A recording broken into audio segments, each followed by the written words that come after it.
All right, today we're going to be talking about defining the derivative of a function and using derivative notation.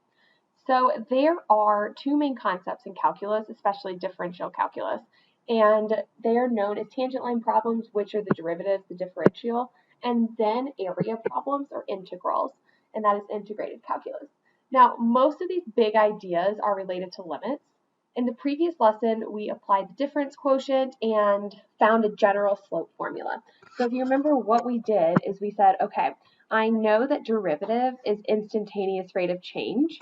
So I'm going to take average rate of change, but I'm going to make that limit or that distance that exists between those 2 points so small. Remember, that's that h approaches 0, that limit that we applied. We said, let's get that so tiny that it becomes, we're changing average rate of change and making it into instantaneous rate of change. So here's our formula down here. The general or slope formula is a function, and it's called the derivative function of f of x or f prime of x. So every single time you see this little tick mark by that f, it means f prime, and that is a really key way to distinguish that we're talking about a derivative. Now, remember that a function has a derivative of a point, it's said to be differentiable. Something to keep in mind, we'll talk more about that later. Also, the derivative of a function, we went through and we said, okay, provided that the limit exists, that it's continuous, then we said, all right, the derivative, remember that's rate of change, that's why that m is there. Think back to algebra 1, and you used m for slope. Now we're using f prime. So remember, we're just taking concepts you already know and then taking them to the next level or giving you some new notation. And we're saying this is essentially y2 minus y1 over x2 minus x1, correct? And all we're saying here is let's just make the distance between, this would be point A, this would be A plus H, right, of your x values. And we're saying let's get these x values so small, or this is x, I guess, in this situation. Let's get that distance or that h value so small that it becomes an instantaneous rate of change. I'm going to take a pause here for you to think about what I just said and then thinking about what this means. Moving on, it is important to note that the derivative does not always exist, so that is just an important note to make here. There are also many ways to denote the derivative of a function. Some of the more common notations we will use are shown below. What you will see most often, you will see f prime of x. That is the formal, it names the function and the independent variable. Every now and then you will see y prime, but not as prevalent as f prime. F prime is like the more formal version. We will also see a lot of d over dx of f of x, and then dy over dx. Sometimes we see this df over dx, not really, but I will say that the three forms that I highlighted are going to be the forms that you see the most often. I would take a second and write this down in either your glossary or somewhere that's easy to access. Some things to note when we are talking about the limit definition of a derivative are that we can do this three different ways. First off, we can do this graphically, and we can say that the derivative of function p is the slope of the tangent line. So if your tangent line is 5x plus 2, right, the slope of that tangent line is 5, so that would be the derivative at that point. Also, you can do this numerically. The derivative at a point is the limit of the slopes of the secant line or the limit of the difference quotient. That's what we talked about earlier. That's just saying like that secant line technically touches in 2 points, but we're getting that distance so close to 0 that it almost becomes instantaneous. And then verbally, we can say function f is said to be differentiable at point A, f of A, if and only if it has a defined slope. That means that if that function slope does not exist, if there's a hole, if there's an asymptote, then the function cannot have a slope there either because there is no tangent or no instantaneous rate of change at that point. So there also would not be a derivative. I wrote a little note here that like checking for continuity is really going to help you with this verbal definition or like thinking about where a derivative can exist. So let's use that derivative formula. I'm going to paste it in here. There it is. Let's use that derivative formula from earlier. Let's just leave him down here. That formal definition of a derivative in regards to limit. And let's use that formal process to find the general formula dy over dx for the derivative of f of x. So the very first thing that we need to do is say, like, okay, I know that here is f of x, so this would be what plugs in to that second half, that minus f of x. I need to get a form of this f of x plus h, and remember, all that's doing is plugging in x plus h to anywhere you see that x variable. So I'm going to write that out right here, just so we have everything super neat and squared away. So this is going to be 2 times x plus h squared minus 3 times x plus h. And that is what's going to get substituted in for that first part of that problem. So let's give him a highlight. Here's that f of x, and then here's that f of x plus h. And then we're just going to plug this into our formula. It's important that we're doing this formal notation, so we're finding the derivative with respect to x of f of x, because f of x is that function that we're using to plug in. So we have to make sure we're saying the derivative, or that instantaneous rate of change, is the limit as h approaches 0 of, and then we're just plugging in f of x plus h, we defined earlier, 2 times x plus h squared, plus 3 times x plus h, minus f of x.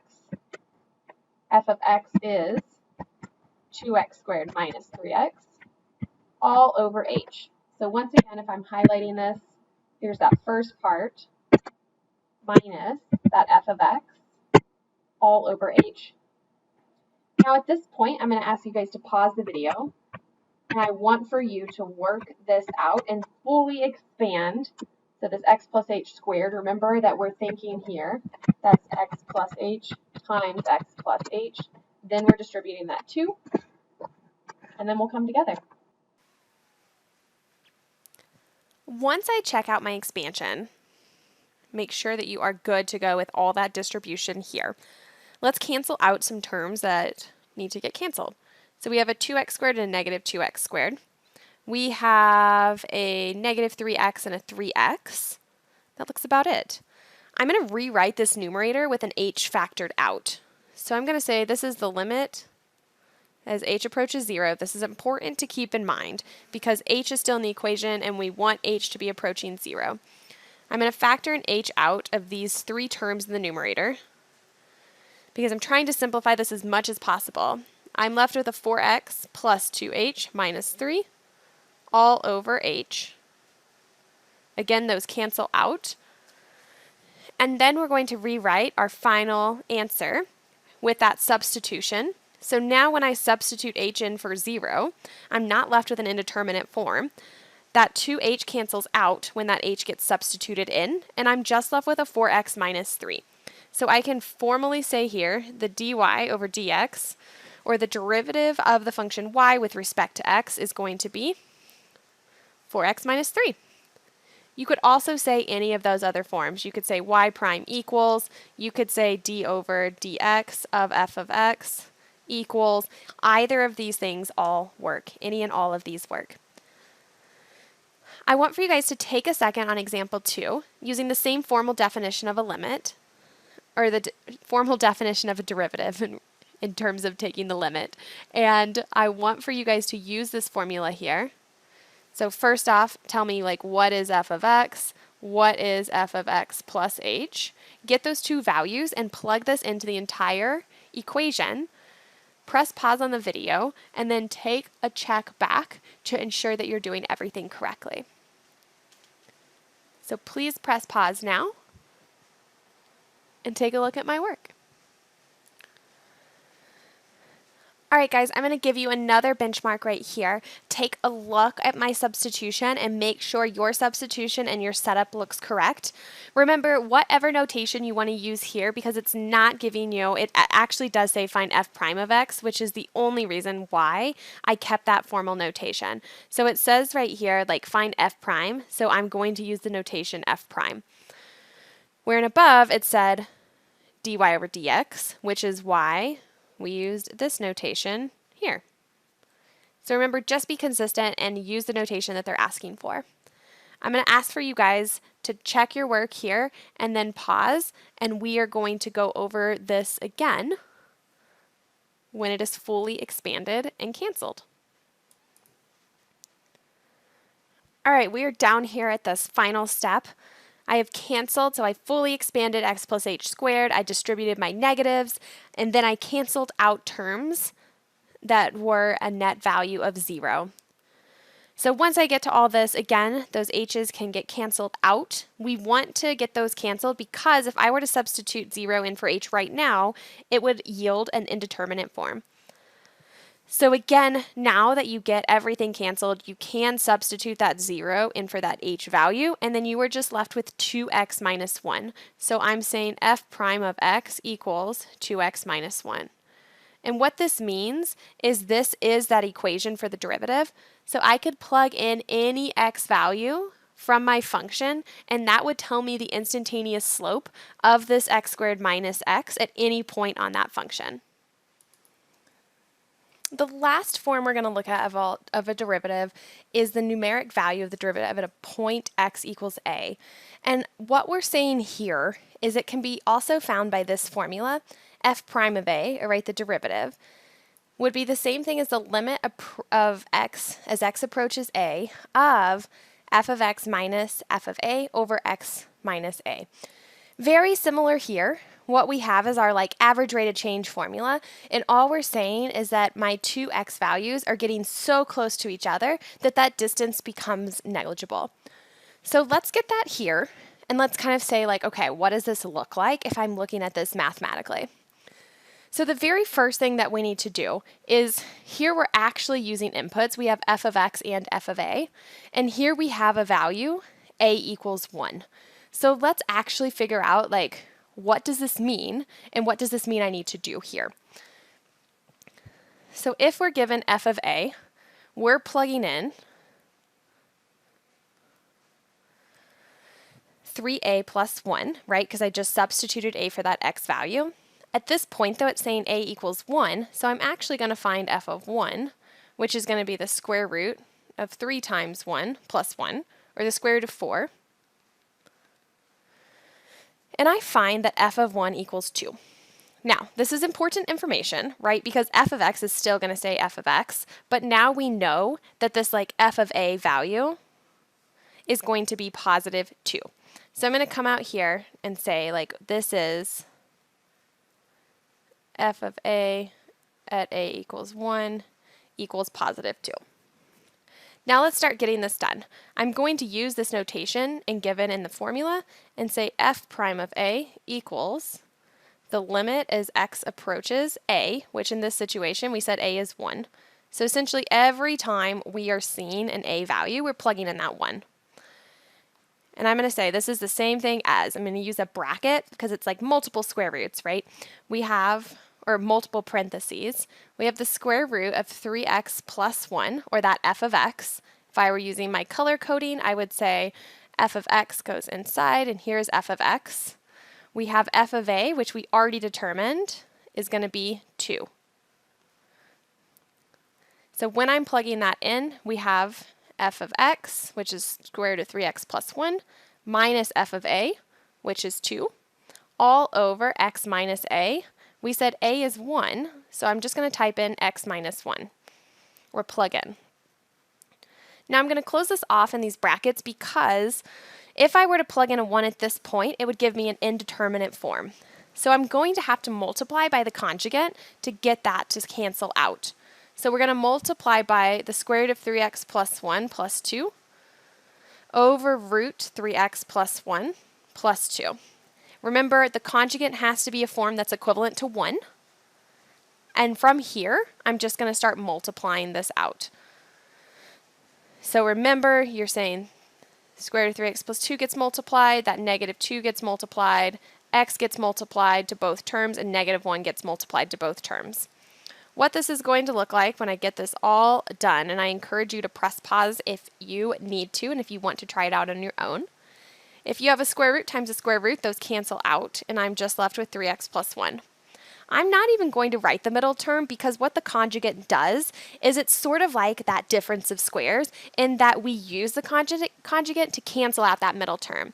Because if we have positive 2 times the square root of 3x plus 1 and negative 2 times the square root of 3x plus 1, they cancel.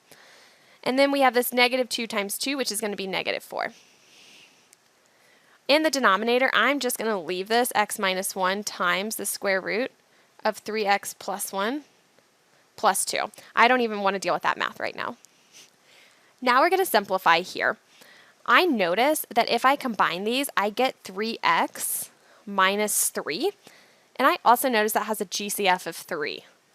That's convenient because at this point, if I plug in a 1, that's going to make my denominator 0, and it's going to create a form that I do not want to be dealing with right now. So it goes right back to that indeterminate form. So let's do 3 times x minus 1 in the numerator. I just factored out a GCF of 3. In the denominator, you're left with an x minus 1 times square root of 3x plus 1. I need to make sure that square root sign is not getting a little too carried away. And then we have that plus 2 on the outside. These guys cancel out, and remember at this point you just substitute x equals 1. So we're subbing because of this notation here, that limit notation, we're plugging in x equals 1.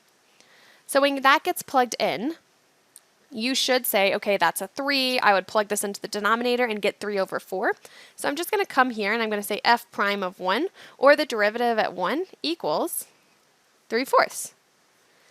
And there we go. That is the derivative at the point and not the general form.